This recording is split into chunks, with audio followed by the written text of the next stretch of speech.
ఇరాన్లో టెహరాన్ నగరం పైన ఇజ్రాయెల్ టెల్ అవీవ్ ప్రాంతం పైన ఎటువంటి దాడులు జరిగాయి ఆ విజువల్స్ చూద్దాం.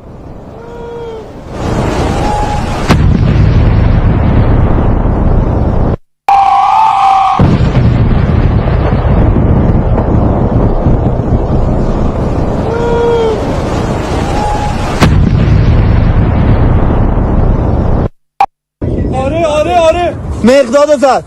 آره نایه مقداد آزادی رو زد.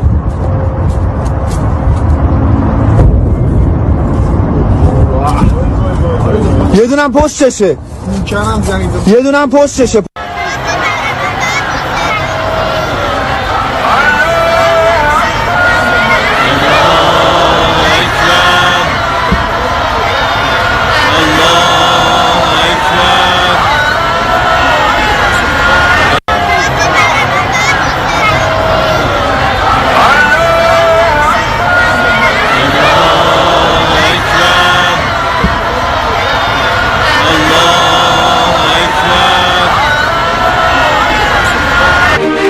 టార్చ్ కనబడుతోంది, ఆ టార్చ్ సెట్ కనబడుతున్నాయి. సో ఇదొకటే కాదు, ఇస్ఫహాన్ యూనివర్సిటీ పైన, టెహరాన్లో ఉన్నటువంటి Iranian science and technology university పైన, రెండు యూనివర్సిటీల పైన చాలా భయంకరమైనటువంటి దాడులతో రెచ్చిపోయింది ఇజ్రాయెల్. ఈ దాడుల్లో బిల్డింగ్లన్నీ కూడా కుప్పకూలిపోయాయి, కాలి బూడిదైపోయాయి. ఇజ్రాయెల్ దాడులతో టెహరాన్లో కూడా కొంత భయానకమైన వాతావరణం నెలకొంది. రోడ్డెక్కి వేలాది మంది జనం ప్రాణ భయంతో అల్లాడిపోతున్నారు, ఆర్తనాదాలు చేస్తున్నారు, కాపాడండి అంటూ అరిచి గగ్గోలు పెడుతున్నారు. ఇజ్రాయెల్ భీకర దాడులతో ఒక్కసారిగా ఇప్పుడు ఇరాన్ నగరం అతలాకుతలమైంది. ఇదోవైపు కొనసాగుతూ ఉండగానే డొనాల్డ్ ట్రంప్ ఏం చెప్తున్నారంటే, యుఎస్ ట్రిపోలి అటువంటి వార్షిప్ని మేము ఇరాన్ దగ్గరికి పంపించాము.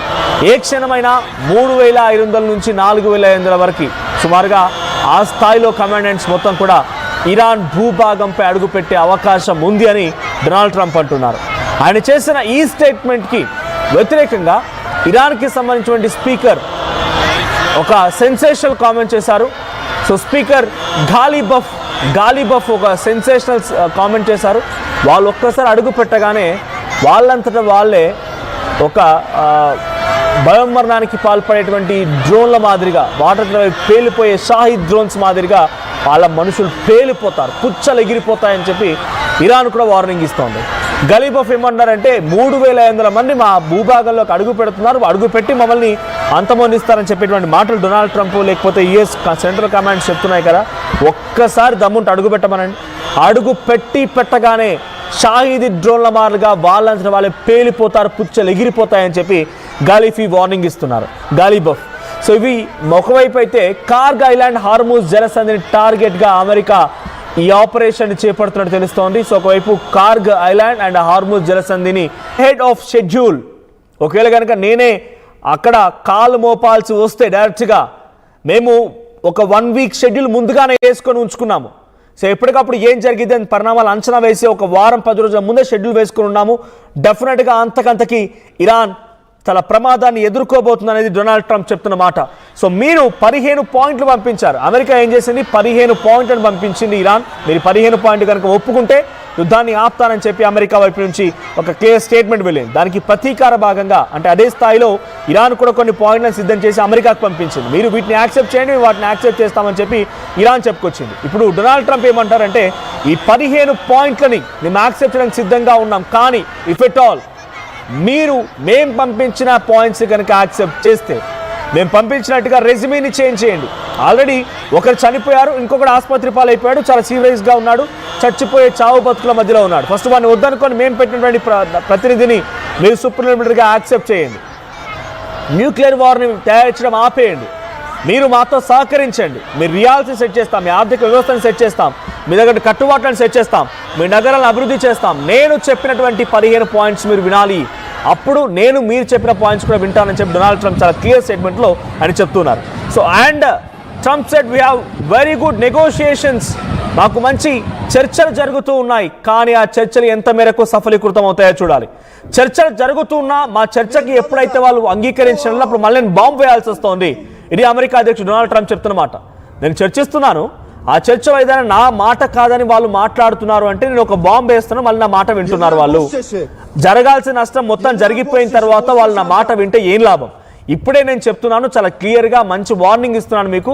మీరు నా మాట వినండి, నేను చెప్పినట్టుగా వ్యవహరించండి. అప్పుడు మాత్రమే ఇరాన్ పైన యుద్ధాన్ని ఆపుతాను, లేదనంటే నేను బాంబులు వేస్తూనే ఉంటానని చెప్పేటువంటి మాటని అమెరికా అధ్యక్షుడు చెప్తున్నాడు. And we are no more less in weapons. మాకు ఎప్పుడు కూడా వెపన్స్లో తక్కువ పడలేదు. అవి జరగదు కూడా, చరిత్రలో జరగలేదు, ఇకపై జరగదు కూడా. మా దగ్గర ఆ స్థాయిలో వెపన్స్ ఉన్నాయి. మీరు వాటి టేస్ట్ చేయాలనుకుంటే మీకు రుచి చూపిస్తానని చెప్పి డొనాల్డ్ ట్రంప్ కూడా వార్నింగ్ ఇస్తున్నారు. I think will make a deal with them pretty sure, but it is possible we won't అని ఏమంటున్నారు. మేము తప్పకుండా చర్చలు జరుగుతున్న చర్చల్లో ఒక మంచి గుడ్ న్యూస్ వస్తుందని ఆశిస్తున్నాను, బట్ అది పాసిబుల్ కాకపోతే మాత్రమే ఊరుకునే ప్రసక్తి లేదన్నట్టుగా ఆయన చెప్తూ ఉన్నారు.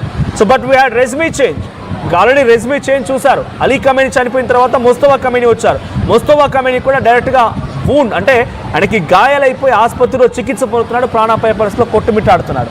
మీకు ఆయన కూడా వదులుకోండి, మీకు ఒక మంచి లీడర్షిప్ని ఇస్తా, మీకు ఒక మంచి లీడర్ నేను అందిస్తానని చెప్పి డొనాల్డ్ ట్రంప్ చెప్తూ ఉన్నాడు. So Trump talks upon negotiations. ఆయన ఈ నెగోషియేషన్స్ పైన మాట్లాడుతూ ఉన్నారు. సో ఇవి ఎక్కడి వరకు దారితీస్తాయో చూడాలి. సో వరుసగా ఇరాన్ దేశం అటువంటి టెహరాన్ నగరం పైన దాడులు, అక్కడ యూనివర్సిటీల పైన ఇజ్రాయెల్ చేసిన దాడులకి ఇప్పుడు ఇరాన్ కూడా రియాక్ట్ అవ్వాల్సి వస్తోంది. బెహ్రాన్ పైన ఆల్రెడీ దాడులు స్టార్ట్ అయిపోయాయి. సో మరి ఇది ఎక్కడి వరకు పరిస్థితి దారితీస్తుంది చూడాలి. ఇది యుద్ధం, నెగోషియేషన్ జరుగుతున్నాయంటూనే యుద్ధం కొనసాగుతుంది, చాలా జోరు అందుకుంటుంది. మరి ఆ నెగోషియేషన్స్ ఎంతవరకు వస్తాయి, యుద్ధానికి ముగింపు పలుకుతారా లేదా చూడాలి ఏం జరిగిందో.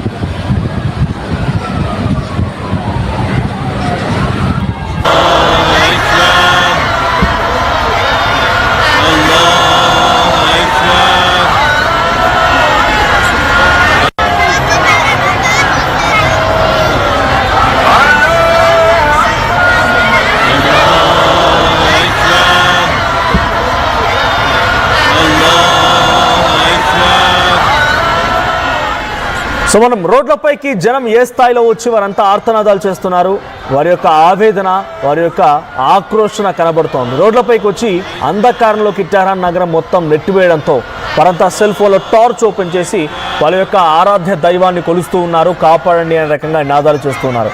So present Iranian parliament speaker మాత్రం ఇంకా ఏమాత్రం వదిలిపెట్టే ప్రసక్తి లేదంటున్నారు.